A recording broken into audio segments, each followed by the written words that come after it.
Anong klaseng ama? Pinapunta ang kanyang anak na babae sa party. Nagmamadali para ibinta ka ulit.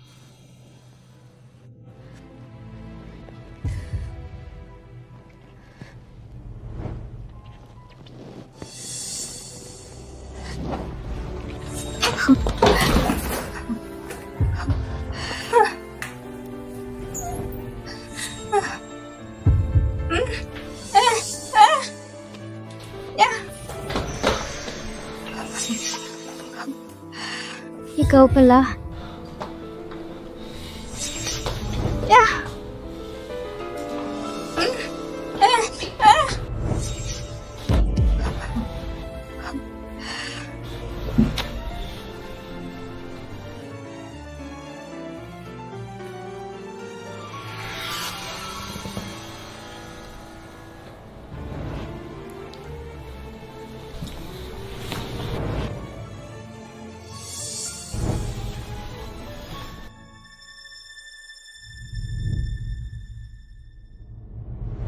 Ako at si Sia ay 2 taon ng kasal.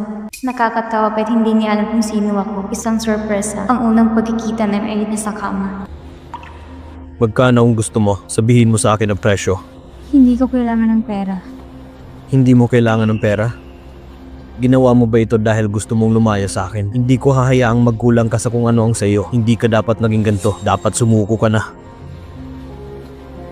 Sa totoo lang,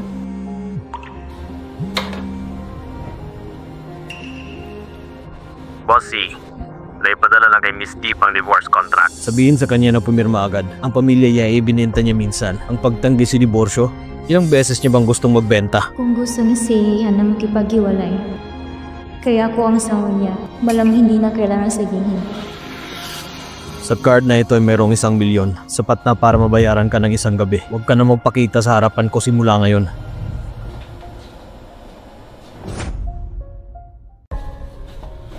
Bossy, okay ka lang? Mag-imbestiga ka, tignan kung sino ang naglagay ng droga sa akin kagabi. Sige. Kaya kailangan bang imbestigahan ang taong iyon doon? Bossy, may check report na. Ang team mo ay walang anumang problema tungkol sa hindi makalapit sa opposite sex. Marahil ay nag-uugnay sa kanyang insomnia. Kailangan pa rin ipagpatuloy ang pagsisiyasat sa dahilan. Meron akong matinding insomnia. Matagal nang hindi nakakakuhang sapat na tulog. Ito ang unang pagkakataon na nakagusto ko sa isang babae. Paano nagkaroon ng pagkakataon? Mag-imbestiga. Sige. Basura! Sabi kong pumunta ka sa paglilingkod ni Sia Han. Anong ginagawa mo? Bakit niya gusto makipaghiwalay? Isang lalaki lang pero hindi mo alam kung paano alagaan? Dapat hindi kita hinayang magpakasal. Ngayon, hindi mo na ako kailangan. Nawala na akong silbi. At para palitan si Ye Shenshen. Ma, ano bang problema mo? Huwag mo akong takutin.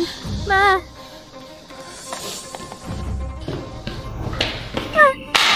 Pa, anong ginagawa mo? Kung gusto mong iligtas ang mama mo, magpakasal sa Si family para sa kapatid mo.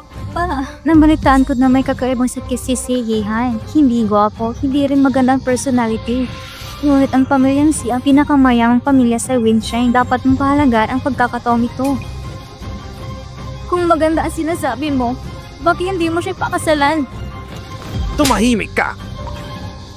May kabaitan akong mag-isip para sa'yo. Paano mo nasabi sa akin yan? Oh my God, kapatid ko. Nakita kong parang humihina ang paghinga ng ina mo. Sigurado ka bang gusto mong pababain ng oras? Okay. Magpapakasal ako. Pa, si Ye Shenshen ay ang iyong anak na babae. Paano naman ako?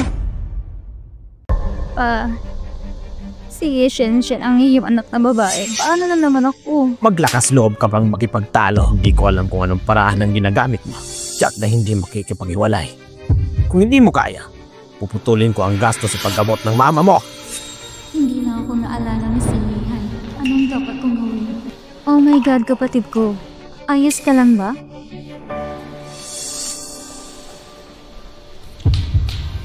Narinig ko lahat ang sinasabi mo kay Papa. Ito, hindi ka panipaniwala na ikaw ay nabuhay ng nakamiserabi nitong mga nakaraang taon. Mahirap ang buhay ko. Tuwang-tuwa ka siguro.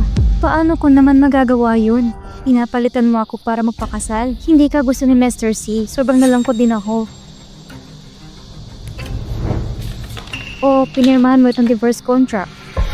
Tungkol na naman sa ating ama, tutulungan kita. Chen. Nakalimutan mo? Nung una sabi mo pangit sa sihihan at mayroong kakaibang sakit, talagang tumatanggi kang magpakasa sa kanya. Ngayon, nakikita mo na siya hindi tulad ng iyong inaakala. So ngayon, nagsisisi ka? Oh my God, kapatid ko. Mali ang pagkakaintindi mo sa akin. Chen. Kahit ng pagiging asawa ni Seihan ay hindi likha sa akin, ngunit hindi lang isang tulad mo. Hindi ka panipaniwala na namubuhay ka ng miserable nitong mga nakaraang taon.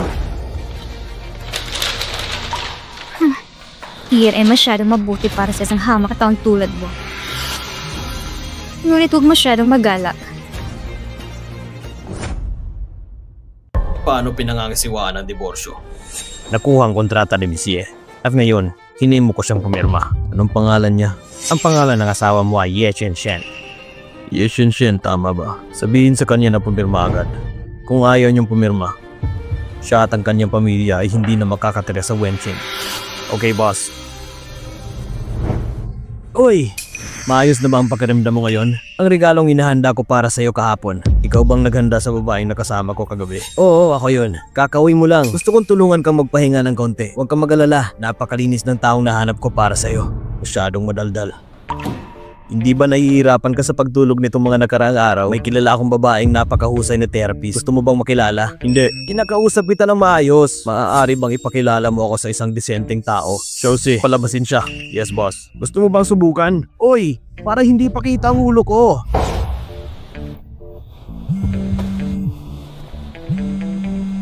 Hello?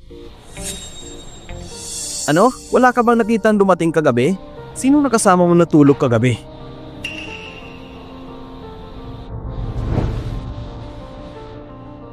Siya ay pansamantalang kasangkapan lamang.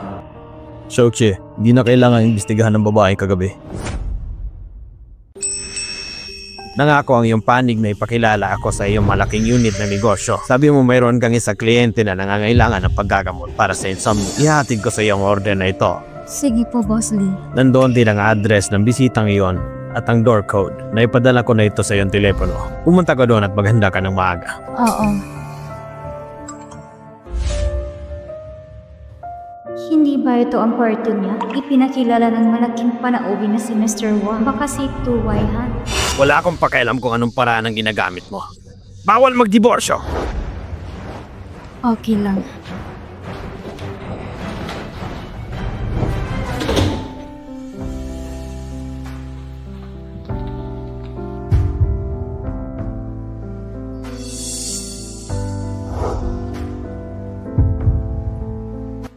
Ikaw, bakit ka nakapasok dito?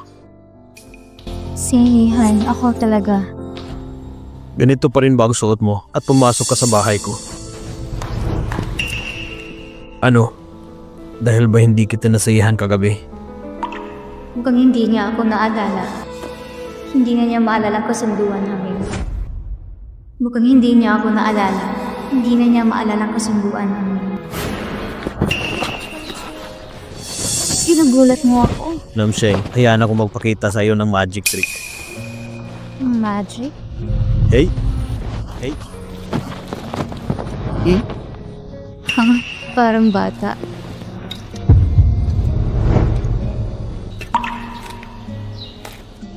Namsheng, pwede ba kitang pakasalan pagka-graduate natin?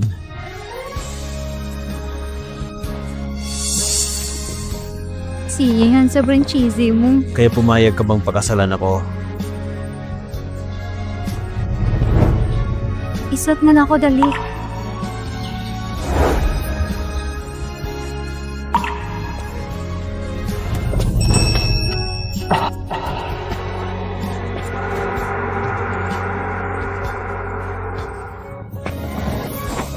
Namsheng, balang araw, magsusuot talaga ako ng singsing para sa'yo. Hintayin mo ako. Mr. C, mali ang pagkakaintindi. Pinakilala ko ni Walin Z.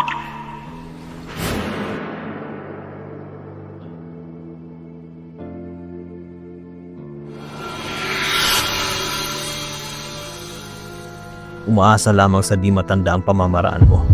Naglakas loob si Walinzin ay pakilala ako. Mr. C, mabubuti ang mga pamamaraan ko sa kumpanya. May kumpanya ba itong trabaho mo? Siyempre, kung wala akong kumpanya, paano ko magbabayad ng buwis? Nagbabayad din kayo ng buwis? Ang pagbabayad ng buwis ay tungkol ng bawat mamamayan. Mr. C, makatitiya ka, napaka-professional ko. Ang mga customer na inalagaan ko talaga nasiyahan. Naglilingkod ka ba sa iba? Hindi ba ito ang iyong unang pagkakataon? Siyempre hindi. Mr. C, ilang taon na ako sa profesyon na ito. Gusto talaga ako ng mga customer na pinagsisilbihan ko dati. Tinuri nila ko sa akin mayaman na karanasan. Kaya naman, pinakilala ako ni Mr. Wa sa'yo. Tama? Bakit hindi ko nakita kung gaano kayaman ang iyong karanasan? Mr. C, ilang taon na po ako sa profesyon. Ang mga customer na pinagsisilbihan ko ay parehong bata at matanda. Nababase po ako sa request ng mga customer ko. Mr. C, kung hindi ka pa rin sigurado, hahayaan kitang subukan ito ng libre. Hindi. Mr. C, hindi madali ang paggawa ng trabahong ito. Maaari mong subukan. Ginagarantiya ko na hindi mo ito pagsisihan.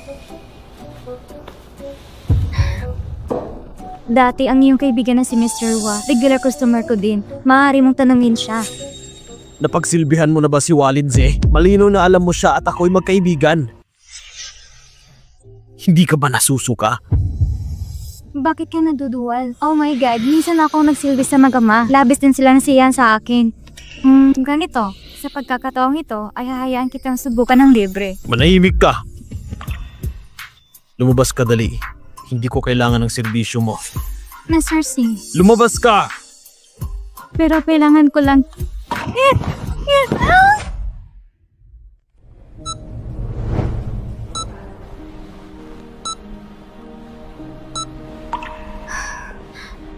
Ma, 2 taon ka na na-coma. Kaya gumising ka na. Miss Ye, hindi sapat ang mga gastos ng iyong ina. Dapat magbayad ng mabilis. Okay. Ano yung card na nakalaps? Hindi magagamit. La, paano ito nangyari?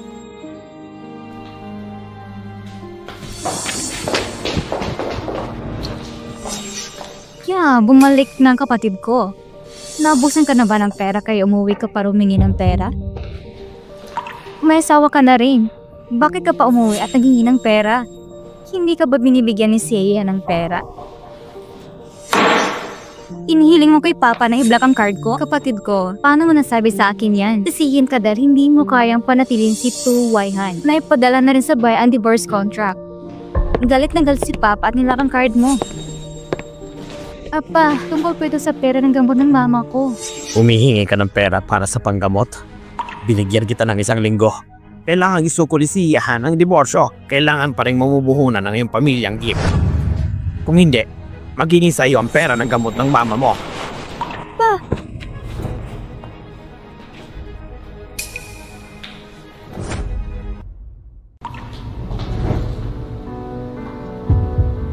Hanggang ngayon, mahanap lang natin si Sihan para maikot ang laro.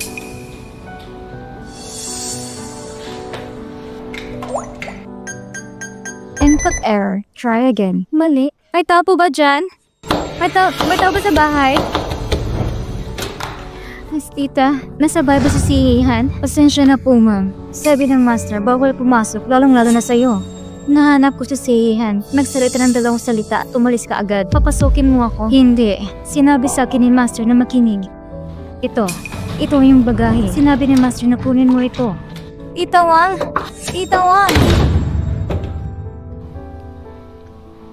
Bakit napakatagal ng pagtanggap ng therapy? Hindi pa rin gumaganda ang insomnia ko.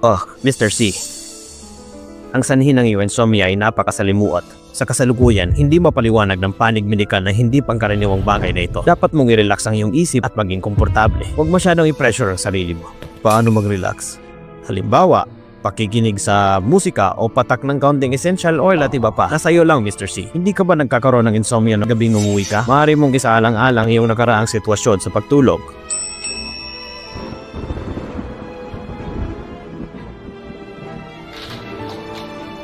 Master, ngayon lang po siya dumating. Sinunod ko ang utos mo at ibinigay ko sa kanyang bagahe. Nakatayo pa rin siya sa labas ng pinto. Tawagan ng security para palabasan siya. Okay. Auntie Wang, pakibuksan ang pinto. May sasabihin talaga ako. Please, buksan mo talaga ang pinto. Buksan mo lang ang pinto saglit. Tita, anong ginagawa niyo? Miss Yi, ito ang utos ni Mr. C. Bitawan niyo ako. Bitawan niyo ako. Bossy, Bossy. Bakit ikaw? Bossy, ako talaga. Hindi ako interesadong malaman kung sino ka. Teka. Trabaho na lang pag-usapan natin. Kailangan ko talaga i-order mo. Umaring subukan ito ng isang beses. Kung komportable ka, pwede ba tayong pumirma ulit ng kontrata? Oh my God! Gusto mo talagang subukan ko? Sige, subukan mo. Kaya pumunta ka sa bahay o humano ka sa ibang lugar. Sigurado kailangan ko pumunta sa supermarket. Hindi na kailangan. Manatili ka dito. Ikinalulungkot ko na hindi convenient dito. At saka, kailangan kong intindihan ang katawan mo. Hindi mo alam kung maganda ang katawan ko, hindi. Anong meron? Ayaw mo bang magsilbi? Maglingkod ka ngayon. Kung hindi, lumabas ka sa kotse ko. Hindi na pwede ang food therapy. Tapos pasahin lang.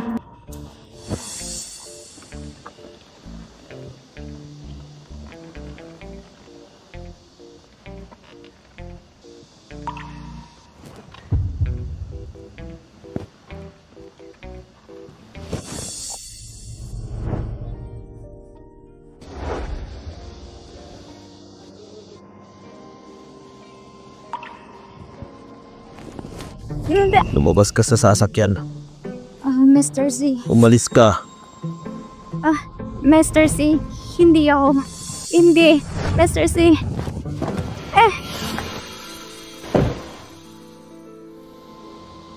Huwag ka namang pakita sa harapan ko simula ngayon. Naiinis ako.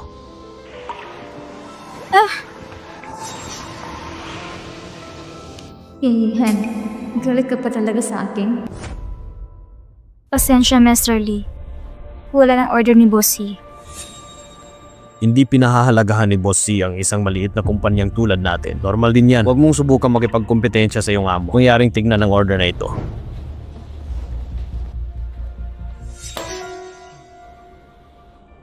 Bakit si Mr. Sina naman? Hinirang kanya na maglingkod. Nakapunta ka na sa kumpanya ng maraming beses. May bisita ka noon. Tinulungan kitang tanggalin ito. Ngunit ngayon ay wala na siyang customer at nangangailangan ng pera. Kaya hindi na tayo makakatanggi, hindi ba? Pero siya. Alam kong isa siyang playman na mahirap pagsilbihan. Ngunit kami ay nasa propesyon ng serbisyo. Walang choice. Tinukso lang siya ng ilang salita. Oh my God. Kung susubukan mong tiisin, lilipas din yan. Bibigyan kita ng isang linggo. Kailangan isuko ni Si Han ang diborsyo. Kailangan pa rin mamumuhunan sa pamilyang Jeff. Kung hindi, magiging sa iyo ang pera ng gamot ng iyong ina. Okay, tinatanggap ko ang application na ito.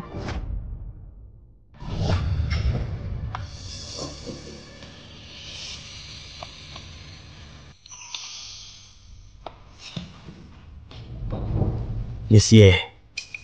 Tara, inom tayo. Mr. He, hindi ako umiinom ng alak. Pinapahiya mo ba ako? Hindi.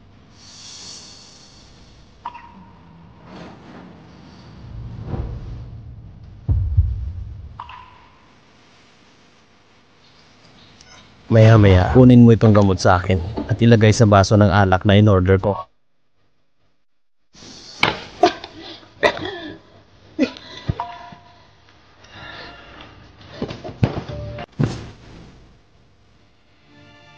Mr. He, umausap tayo ng konti tungkol sa paggawa ng mga masustansyang pagkain. Huwag kang magmadali. Uminom pa tayo ng dalawa. Tara. Mr. He, hindi na ako makainom. Pumento ka ngayon. Bitawan mo ako. Bitawan mo ako. Mr. He, ako na lang ako. Uminto ka! Uminto ka!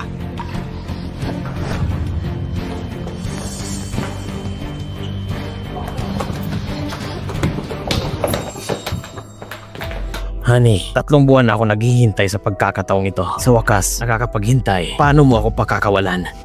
Maging tapat. Paglingkuran mo ako. Bitawan mo ako. Sumunod ka na lang.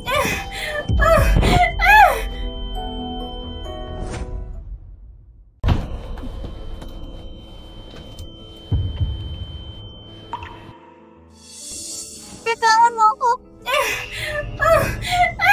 Nakahanap ka ba ng bagong customer ng napakabilis? Hindi. Hindi siya. Akong bago niyang customer. Ano? Ikaw siya rin? Hindi. Ang mga taong tulad nito ay tinatawag kong madumi. Tulungan mo ko. Okay, mabuti naman. Mangyaring umalis upang madali ako magtrabaho. Sige.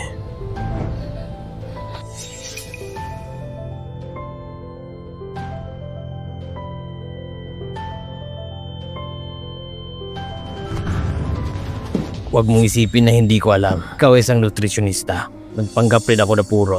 Hindi ko alam kung gaano karaming tao na nakipagsama ka sa iba sa likod ko. Dapat kanina pa natulog ang taong iyon, tama? Hindi. Hindi namin. Ang lakas ng loob mong saktan ako. Napakagaling. Gusto mo talaga magprotesta na katulad mo?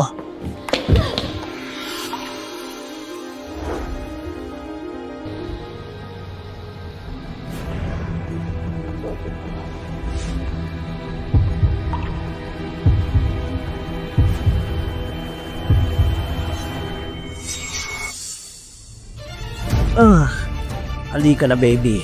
Sumuko ka na at matali ka.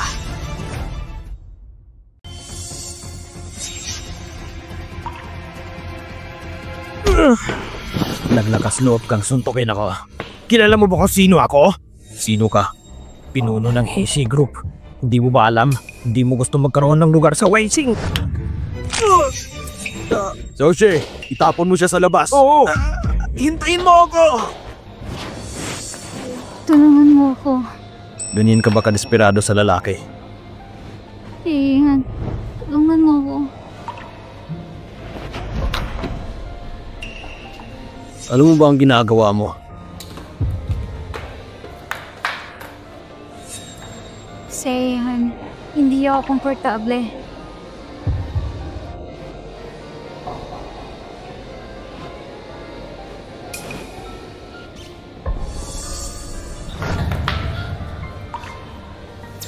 Tulungan mo ako. Tulungan mo ako.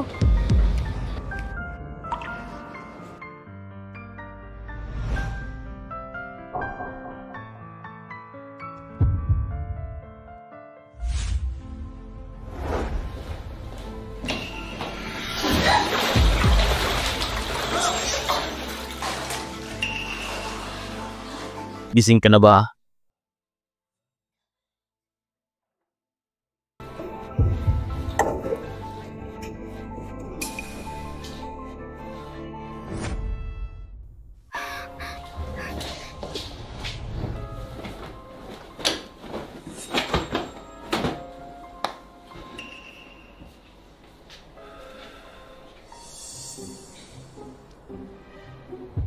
Salamat kanina.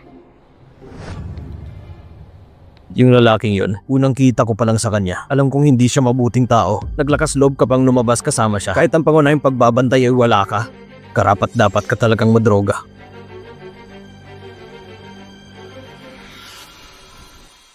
Ito ang trabaho ko. Kailangan kong kumita ng pera. Kapos ka ba sa pera? Mga medikal na bayaran ng iyong ina. Mag-isip ka na sarili mo paraan. Oo, kapos ako sa pera.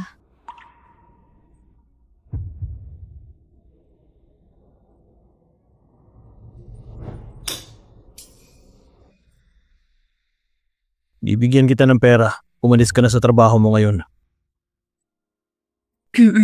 Susubukan ko magtrabaho at kumita ng pera. Hindi na kailangan pang maglimos ako sa boss eh. Magtrabaho? Anong ginagawa mo?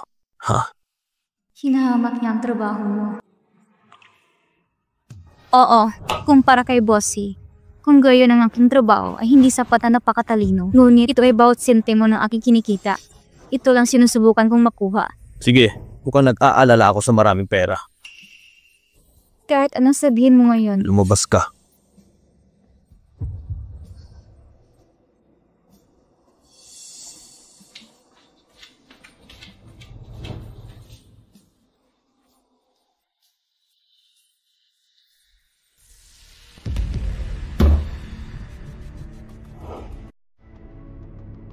Bakit hindi ko mapigilan ang sarili ko sa tuwing hinahawakan ko siya? Posible bang gumagaling na ang sakit ko?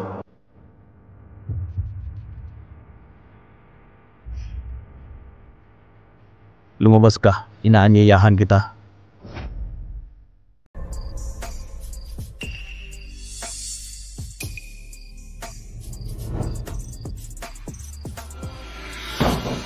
Uy! Watong, sa wakas nandito ka na. Jaja, mismo na ba ako? Anong meron ngayon? Ha? Sumisikat ba ang araw sa kanluran?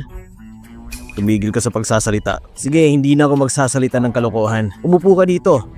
Sino mag-aalaga kay Boss C ngayon? Si Young Master magkakaroon ng malaking reward. Bossy, uminom ka ulit. Oh my God, Bossy. Ang ganda ng katawan mo. Mauna na ako. Mauna na ako. Uy, alis ka na ba? Inom tayo.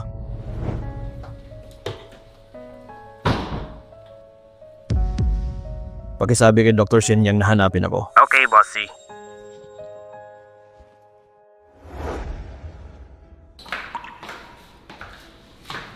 Oh my God, kapatid ko. Anong nangyari sa'yo? Bakit ang gulo mo? Siguro hindi ka pinalaya ni si Yehan. May kinalaman ba sa'yo? Ikaw, oh my God, kapatid ko. Nagmamalasakit lang naman ako sa'yo. Bakit ang sama ng tingin mo? Alam mo ba kung paano ako alagaan? Nagmamalasakit ka sa akin at kay si Yehan? Sinasabi ko sa'yo na malaman mo ito. Kahit mag-divorce kami, hindi magiging ikaw ang kasunod. Ikaw, Yinam Shin.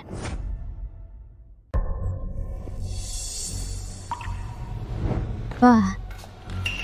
Bastos! Sabihin mo ngayon. Anong nagawa mong mali para masaktan mo si Boss Do?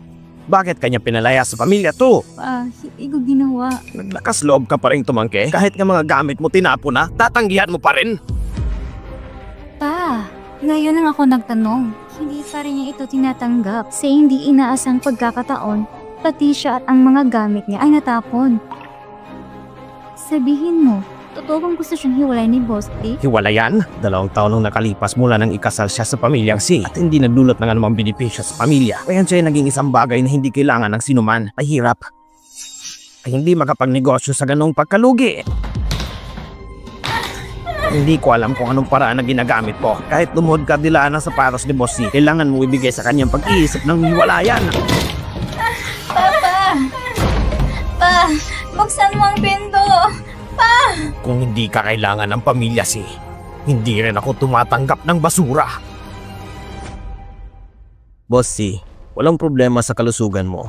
Pwede ka maging close sa opposite sex. Ito ay isang magandang balita, huwag masyadong mag-alala. Pero bakit maliban sa babaeng yon? Kapag lumalapit sa akin ng ibang babae, galit pa rin ako sa kanila. Maaaring dahil ito sa psychological na dahilan. Maraming taong may sakit sa kalinisan. Pagkaka-epekto ito sa physiological na tugon. Kung ito'y malinis na karamdaman, paano naging posible ang reaksyon ko sa babaeng yun? Sa ngayon ay hindi ko alam ang dahilan. Maaring nauugnay sa iyong insomnia. Magkaiba ang 2 beses. Paano naman sa ibang pagkakataon? Marahil dahil sa droga.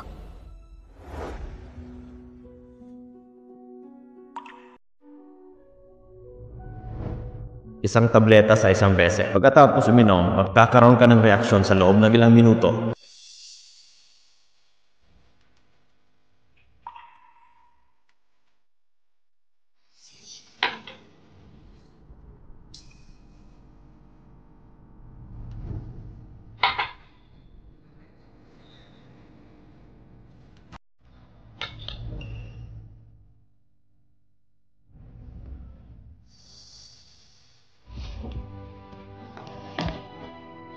Hello, tulungan mo ako magrenta ng kwarto. Okay.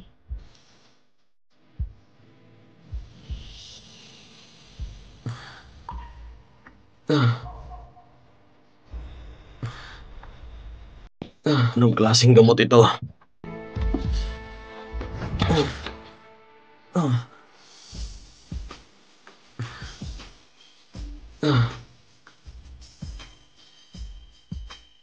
Seihan?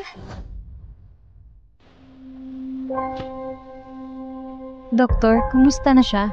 Walang problema sa kalusugan niya. Ang pagkahimatay ay dahil sa overdose ng Viagra. Hindi na kayanan ng katawan niya. Viagra? Ang mga ito ay kadalasan tinatawag na male enhancement pill. Kailangan niyang umasa sa pag-inom ng gamot para magawa ito? Hindi kaya matigas ang ulo niya na hiwalayan ako? Dahil ba ito sa dahilan sa aspeto? Malaki ang pressure sa buhay. Ito ay talaga makaka-apekto sa kalidad ng buhay ng mag-asawa. Ngunit ang katawan ay may problema. Siguraduhin makakakuha ng napapanahong gamot.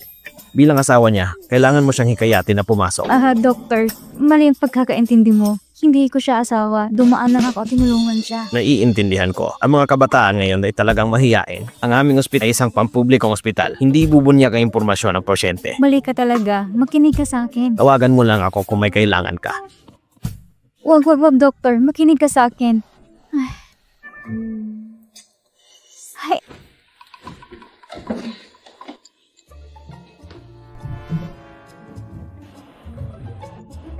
Gising ka na ba? Bakit ikaw? Nawalan ka ng malay sa hotel. Ako nagdala sa'yo dito. Anong nararamdaman mo ngayon? Uminom ka nito. Nawalan ng malay? Kanina lang sabi ng doktor na overdose ka sa Viagra. Dapat uminom ka ng maraming tubig para mabawasan ng gamot. Hoy! Hay, hindi ko inaasahan. Bata ka pa pero, bakit may problema ka sa kakayahan mo bilang lalaki? Kailangan mong uminom ng gamot para magawa mo. Kaya pala hindi mo pinirma ng aplikasyon sa akin noon. Natatakot ka na sasabihin ko, magkakatitiya ka, boss. Manahimik ka! Walang problema ang katawan ko. Siya mismo ay hindi sinubukan ito. Nakakahiya naman. Nakalimutan kita sa aspetong ito ng mga lalaki. Ang pagpapahalaga sa sarili ay tahimik na malakas. Ang ibig ko sabihin. Kalimutan mo na. Mag-isip ka kung anong gusto mong isipin. Hey, Bossy. Actually, nag-research ako ng konti. Ang mga tuntunin ng kakayahan ng lalaking ito sa pamamagitan ng aking pagwawasto, hindi nasasabing makakatulong agad ito sa iyong maging matatag. Kailangan mo bang mag-isip ng kaunti at magbiti sa kontrata? Hindi na kailangan. Huwag ka na talagang magdalawang isip. Ako ay napakahusay sa aspetong ito. Salamat sa pagdadala sa akin sa ospital. Ililipat ko ang pera sa iyo mamaya. May iba pa ba? Walang mali. Kaya... Sige, aalis muna. Uminom ng maraming tubig. Anong kailangan kong sabihin sa'yo?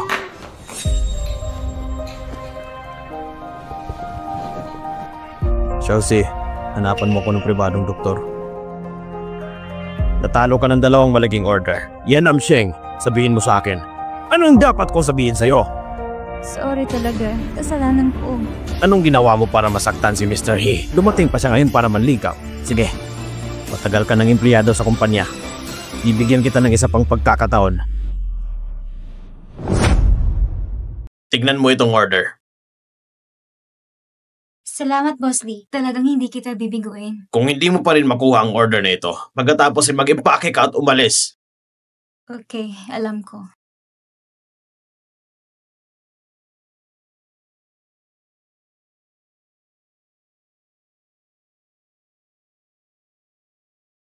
Hello? Naghahanap kayo ng nutritionist, di ba? Sige, magkita tayo at mag-usap.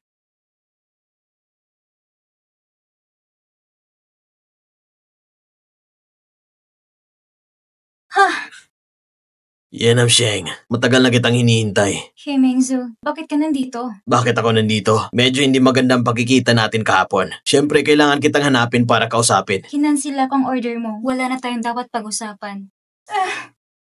Masyado mo akong pinapahirapan. Hindi pa nakalkula ang utang na ito. Bitawan mo na ako ngayon. Kung hindi, magsusumbong ako sa pulis. Tumawag ka ng pulis. Sige, tignan ko kung sino ang maglakas loob na asikusuhin ang bagay na ito. Bitawan mo ako! Ang nagligtas sa akin ng araw na iyon ay si Tu Waihan. Hindi ka papansinin ng asawa ko. Si Yehan. Sino ang hindi nakakaalam nitong buong Wenxing? Si Yehan ay may nakakaibang sakit maging sobrang pangit na tao. Sabi mo siya si Yehan? Pero siya talaga si Yehan. Okay, kahit siya talaga si Yehan. umaasa sa'yo? Isang yaya na naglilingkod sa iba? Sa tingin mo ba asawa ka ni Mr. C? Karapat-dapat ka ba? Ang pangalan ng asawa ni si Yehan. Hindi mo alam yun, di ba?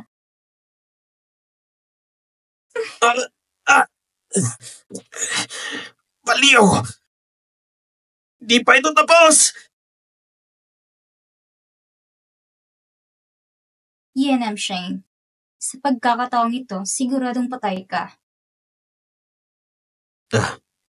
Misye, buntis ang asawa ko, kaya gusto kitang imbitahan. Jedang we, may babae ka talaga sa labas. Honey, hindi mo naiintindihan. Hoy! Nang lakas loob ka pang makipagkita sa asawa ko sa labas? Ang kapal ng mukha mo. Mali ang pagkakaintindi mo. Ano mali? Lahat pumunta dito. Tingnan mong babaeng ito. Leon na nagkipagtalag sa iyong asawa nung ako'y buntis. Nahuli ko sa akto. Boss, kailangan mo ba ng tulong? Oo, kumpara kay Bossy. Ang aking trabaho ay talagang hindi kakit-akit sa lahat. Ngunit sa bawat kita ko, lahat ng ito sinusubukan kong makuha. Gusto mo ba talagang mag-alala tungkol sa pera?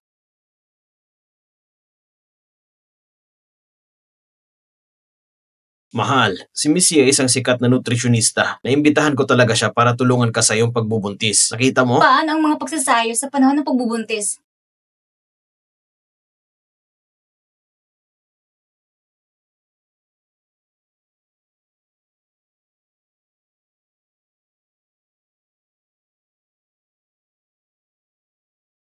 Chelsea, dalhin mo siya dito. Sino? Alam mo na. Oo, sir. Ngayon ko lang talaga alam na nutritionista ka. Akala ko pa. Okay lang ako. Explain mo lang ng malinaw. Kailangan ko na siguro pumunta sa banyo para mag-ayos. Okay. Sobrang nakakahiya. Sorry, Miss Ye. Miss Namsheng. Gusto ko makita ni Boss C.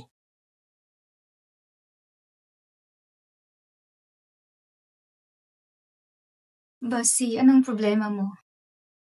Hindi ba masyadong kapos ka sa pera? Bibigyan kita ng pagkakataon. Anong ibig mong sabihin? Gamitin mo yung katapangan para pagsilbihan ako ng mabuti. Pagkatapos ay pipirma ako ng kontrata sa'yo. Pero, hindi komportable dito. Assistant G, sabihin mo siya ng password sa bahay ko. Umuwi siya para hintayin ako. Okay.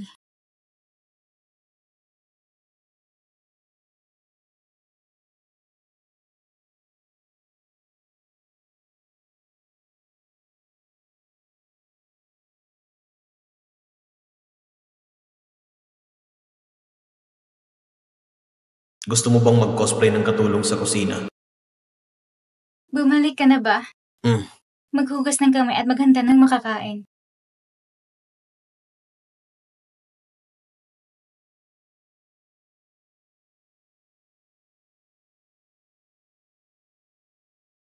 Bossy, may inihanda ako sa iyo. Steam oyster, meron ding pritong itlog ng may chives. Lahat ng ito ay pampalusok at aphrodisiac na sangkap.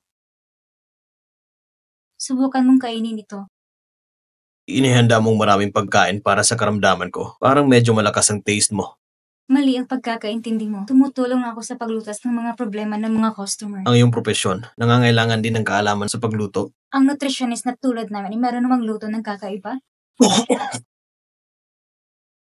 Dahan-dahan sa pagkain, Bossy.